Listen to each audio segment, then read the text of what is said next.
ജീവിതത്തിൽ ഇൽമു പഠിക്കുന്നതോട് വ്യത്യാസം ഉണ്ടായില്ല എന്ന് വിചാരിക്കാം. എങ്കിൽ എന്ത് ചെയ്യണം? നിർത്തണം? വേണ്ട, അല്ല, നീ തുടരണം. സഹോദരങ്ങളെ, ഒരു മനുഷ്യനെ തഖ്വയിലേക്കും ഹിദായത്തിലേക്കും നയിക്കാൻ അള്ളാഹുവിൻ്റെ ശറഅ് പഠിക്കുക എന്നതിനേക്കാൾ നല്ലൊരു വഴി പറയില്ല. ചില ആളുകൾ കുറേ പഠിക്കും, അവനവൻ്റെ ജീവിതത്തിലേക്ക് നോക്കുമ്പോൾ ഒരു വ്യത്യാസമില്ല, പണ്ടത്തെ പോലെ തന്നെ. എന്തിനും തോന്നും, ചിലപ്പോൾ അതിനൊക്കെ മോശമായി തോന്നും, അവൻ്റെ നീയത്ത് മോശമായി അവൻ അനുഭവപ്പെടും. അങ്ങനെ അനുഭവപ്പെട്ടാൽ അവൻ പഠനം നിർത്തിവെക്കും. അത് ഏറ്റവും വലിയ നഷ്ടമാണ്. ദീനി വിജ്ഞാനം നിന്നെ നന്നാക്കില്ലെങ്കിൽ വേറൊന്നും നിന്നെ നന്നാക്കുകയില്ല. അത് നിർത്തിവെക്കുക എന്നത് ഒരിക്കലും നിന്റെ ജീവിതം നന്നാക്കാനുള്ള പരിഹാരമല്ല. പഠനം നിർത്തിവെക്കുക, ദീൻ പഠിക്കുന്നത് നിർത്തിവെക്കുക എന്നത് ഒരിക്കലും, അതുകൊണ്ട് മരിക്കുന്നവരെ പഠിക്കുക. അതുകൊണ്ടാണ് അബ്ദുല്ലാഹ് ഇബ്നു മുബാറക്, അദ്ദേഹമാണെന്ന് എൻ്റെ ഓർമ്മ, അദ്ദേഹത്തോട് ചിലർ ചോദിച്ചു, പ്രായം ഏറെയായിട്ടും അദ്ദേഹം പിന്നെയും പഠിക്കുന്നത് കണ്ടപ്പോൾ അദ്ദേഹത്തോട് ചിലർ ചോദിച്ചു, നിങ്ങൾ എന്തിനാണ് ഇനിയും പഠിക്കുന്നത്, എന്താ ഇത്രയും പഠിക്കാനുള്ളത്? അദ്ദേഹം പറഞ്ഞു, ലഅല്ലി ലം അക്തുബ് അൽ കലിമത അല്ലതി യൻഫഉനി അല്ലാഹു ബിഹാ.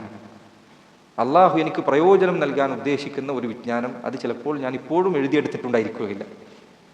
ഞാൻ ഇനി പഠിച്ചാൽ ചിലപ്പോൾ എപ്പോഴെങ്കിലും, ഞാൻ ഇപ്പോൾ നന്നായിട്ടില്ലെങ്കിലും ഏതോ ഒരു വാക്ക്, അള്ളാഹുവിൻ്റെ ഏതോ ഒരു ആയത്ത്, അല്ലെങ്കിൽ നബി സല്ലല്ലാഹു അലൈഹി വസല്ലമയുടെ ഏതോ ഒരു ഹദീസ്, അല്ലെങ്കിൽ സലഫുകളിൽപ്പെട്ട ഏതോ ഒരാളുടെ വാക്ക്, അതായിരിക്കും അള്ളാഹു എന്നെ നന്മയിലേക്ക് നയിക്കാൻ ഉദ്ദേശിക്കുന്ന വാക്ക്. അത് ചിലപ്പോൾ ഞാൻ ഇപ്പോഴും എഴുതിയെടുത്തിട്ടുണ്ടായിക്കൊള്ളണമെന്നില്ല. അത് എഴുതുന്നത് വരെ എൻ്റെ പഠനം തുടരുകയാണ്. അതുകൊണ്ട് സഹോദര, മരണം വരെ പഠിക്കുക. ചില ആളുകൾ പഠിച്ചു കഴിഞ്ഞാൽ, കുറച്ച് പഠിച്ചു കഴിഞ്ഞാൽ പിന്നെ അവന് ചിലപ്പോൾ തോന്നും, ഞാൻ തീരെ ഒരു മോശക്കാരനാണ് എന്ന് അവൻ അനുഭവപ്പെടുമ്പോൾ പഠിപ്പ് നിർത്തിക്കളയും. അത് ഏറ്റവും വലിയ അതിക്രമമാണ്. നീ ഒരു മോശക്കാരനാണ് എന്ന് സ്വന്തം നിന്നെ ബോധ്യപ്പെടുത്തിയത് ആ വിജ്ഞാനമാണ്. നിങ്ങൾ ചിന്തിച്ചിട്ടുണ്ടോ അത്? ദീൻ പഠിച്ചിട്ടില്ലായിരുന്നെങ്കിൽ നീ സ്വയം വിചാരിക്കേണ്ട, എന്നെപ്പോലെ നല്ലൊരു മനുഷ്യനോട് ആരാളുള്ളത് എന്നായിരിക്കും നീ വിചാരിക്കുക. നിനക്ക് നിന്റെ കുറവുകൾ കാണിച്ചു തന്നത് ആ ഇൽമാണ്. ഇൽമില്ലായിരുന്നെങ്കിൽ നിനക്ക് മനസ്സിലാവില്ലായിരുന്നു. വിജ്ഞാനമില്ലായിരുന്നെങ്കിൽ നിനക്ക് തിരിച്ചറിയാൻ പറ്റില്ലായിരുന്നു. അതുകൊണ്ടാണ് അള്ളാഹു നോക്കൂ ഖുർആനിൽ പറഞ്ഞത്. ഇബ്നു തൈമിയ്യ അദ്ദേഹം ഇതിലേക്ക് സൂചന നൽകിയിട്ട് അദ്ദേഹം പറഞ്ഞു, ഫഅലം അന്നഹു ലാ ഇലാഹ ഇല്ലല്ലാഹ്. ലാ ഇലാഹ ഇല്ലല്ലാഹ് എന്നത് പഠിക്കണമെന്ന് പറഞ്ഞ ഉടനെ അള്ളാഹു പറഞ്ഞു, ഇസ്തഗ്ഫിർ ലിദംബിക്, നിന്റെ തെറ്റുകൾക്ക് നീ അള്ളാഹുവിനോട് പൊറുക്കൽ ചോദിക്കണം. അദ്ദേഹം പറഞ്ഞു, അള്ളാഹുവിനെ കുറിച്ച് ഒരാൾ എത്ര പഠിക്കുന്നു അയാൾക്ക് അത്രയും തൻ്റെ കുറവ് ബോധ്യപ്പെടും, തൻ്റെ ന്യൂനത ബോധ്യപ്പെടും, താൻ എത്ര വലിയ ധിക്കാരിയാണെന്ന് ബോധ്യപ്പെടും. അവന് ഇൽമു നൽകിയ ഒരു ഉപകാരമായിരുന്നു.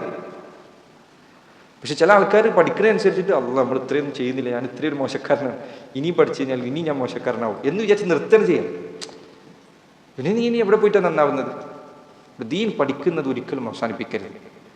ദീൻ പഠിക്കുക, അമൽ ചെയ്യാൻ ശ്രമിക്കുക. കുറവ് വരുത്തിയാൽ അള്ളാഹുവിനോട് തൗബ ചെയ്യാം. അള്ളാഹ് പൊറുക്കൽ സ്വീകരിക്കുന്നതാണ്. അവൻ തവ്വാബാണ്, ഗഫൂറാണ്, ഗഫാറാണ്.